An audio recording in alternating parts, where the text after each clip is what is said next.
ప్రస్తుతం టీడీపీ నేత ధూళిపాల మాట్లాడుతున్నారు. లైవ్ చూద్దాం.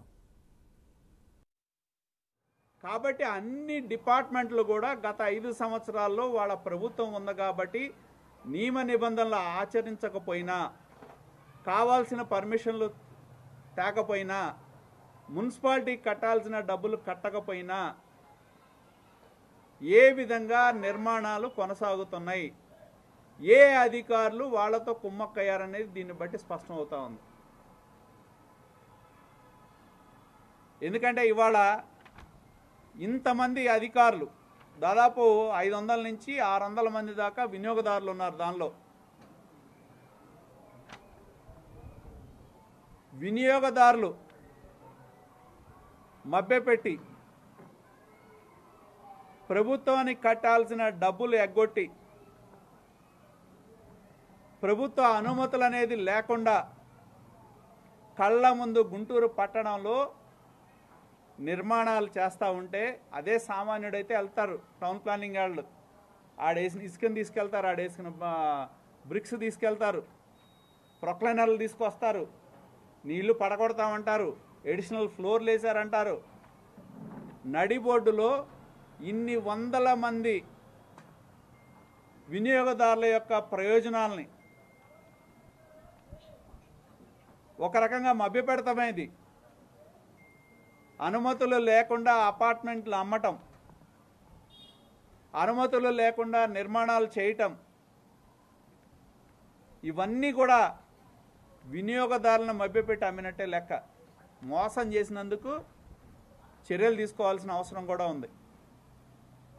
కాబట్టి దీనిలో మేము డిమాండ్ చేసేది ఒకటే, ప్రభుత్వాన్ని డిమాండ్ చేస్తూ ఉన్నాం, దీని మీద సమగ్రమైన విచారణ చేయించాలని చెప్పి డిమాండ్ చేస్తున్నాం. ఎందుకంటే దీనిలో వందల మంది వినియోగదారుల యొక్క ప్రయోజనాలు. రివైజ్డ్ ప్లాన్కి ఈ రోజుకి అప్రూవల్ లేదు, ప్రభుత్వం నుండి తీసుకోవాల్సిన ఎన్ఓసీలు లేవు, రైల్వే వాళ్ళ దగ్గర నుంచి తీసుకున్న అనుమతి ప్రకారం కట్టాల్సిన విధంగా కట్టకుండా విరుద్ధంగా నిర్మాణాలు చేశారు.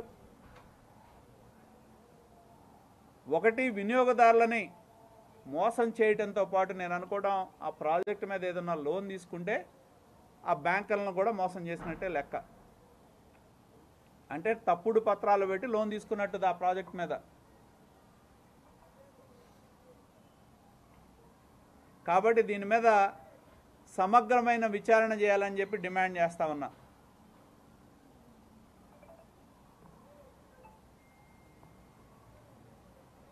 ఎందుకంటే వాళ్ళు పలు సందర్భాల్లో ఎన్నో ఆరోపణలు మా మీద చేశారు. ఎన్నికల సమయంలో కానీ ఎన్నికల ముందు కానీ ఎన్నో ఆరోపణలు చేశారు. నా మీద చేయటంతో పాటు నేను చైర్మన్గా ఉన్న సంగం డైరీ మీద చేశారు.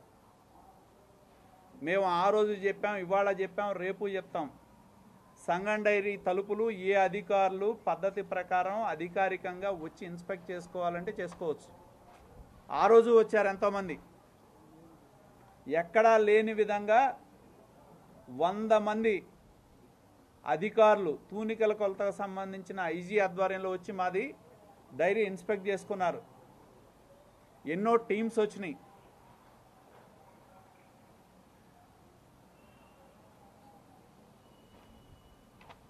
అయినా కూడా మా మీద ఎన్నో ఆరోపణలు చేశారు. ఇవాళ నేను ఆరోపణలు చేయటలా, స్పష్టమైన ఆధారాలు మా దగ్గర ఉన్నాయి.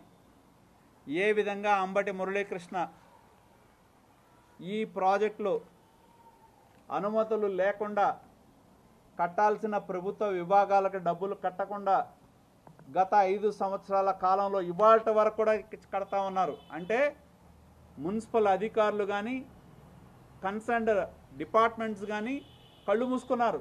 ఇవాళ కూడా ఫైల్లో వాళ్ళ దగ్గర పూర్తి సమాచారం ఉంది. రైల్వే వాళ్ళు ఏ విధంగా పర్మిషన్ ఇచ్చారనేది ఉంది, ఎంత దూరం వదిలిపెట్టి కట్టాలనేది ఉంది. రైల్వే వాళ్ళకు ఒక ప్లాన్ ఇస్తారు, కార్పొరేషన్ వాళ్ళకు ఒక ప్లాన్ ఇస్తారు. ఇది ఎలా సాధ్యం అని చెప్పి నేను అడుగుతా ఉన్నా. రైల్వే ఎన్ఓసి కావాలన్నప్పుడేమో ఒక ప్లాన్ ఇస్తారు, కార్పొరేషన్ అనుమతి కావాలన్నప్పుడు ఇంకో ప్లాన్ ఇస్తారు.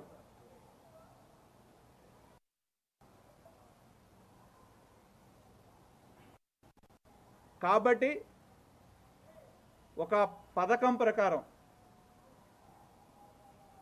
మోసం చేసి వందలాది మంది వినియోగదారులని దగా చేయడం జరిగింది అంబటి మురళీకృష్ణ ఈ ప్రాజెక్టు పేరు మీద.